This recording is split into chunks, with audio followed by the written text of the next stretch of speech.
Well, hey everyone. Hope your week is going well so far.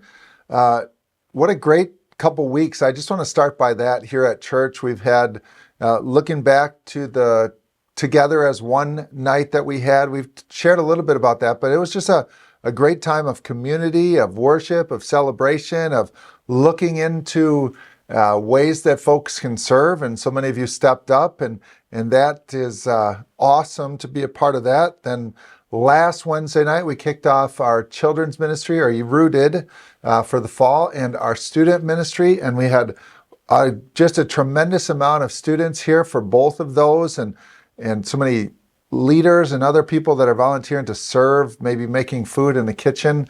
It's really been fun to see the church work in that way. I couldn't help but notice too how energizing it was to have the students in the building. They wanted to be here. They wanted to be together. They wanted to learn about Jesus. And so it's just really a privilege to be part of it. And thanks for being teammates with us as we do all that. And then the other side of that, just this past weekend, we had a funeral here on Saturday, and then we had a funeral within our church family on Monday. And just to see the value of relationship played out in the church, and the way that so many came to serve on Saturday, and pictures of those who served Deb and Irene during the course of Irene's last few years, and just the help needed there. What a great time to be part of us. And so I just want to encourage you with that. I think you know that already, but if you're part of Faith Church, God's been doing some really, really cool things in and through you. So thanks for that.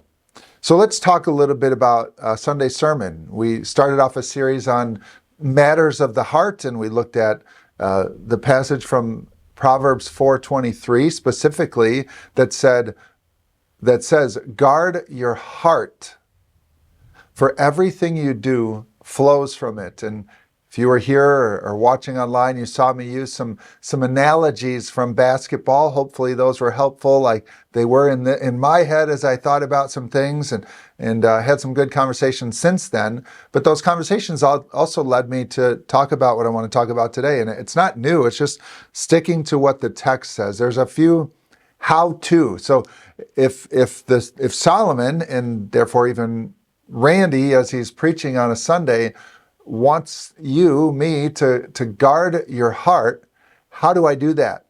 Again, we used the basketball analogy the other day, but I'm just going to stick to two that Solomon writes about in the verses after 4:23.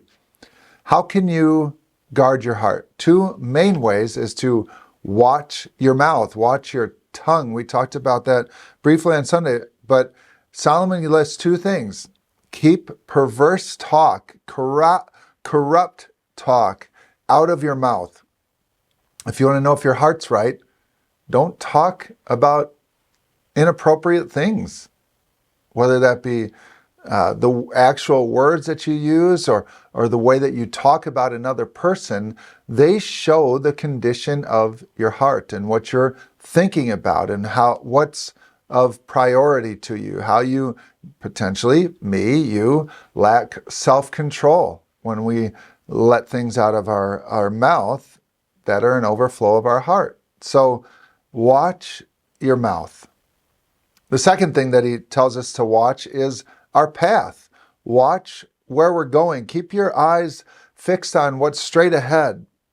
Do not get caught up in the things that are off the path, to the right or to the left, because before you know it, as he gets to the point of, those things will take us towards evil. Keep your foot from evil.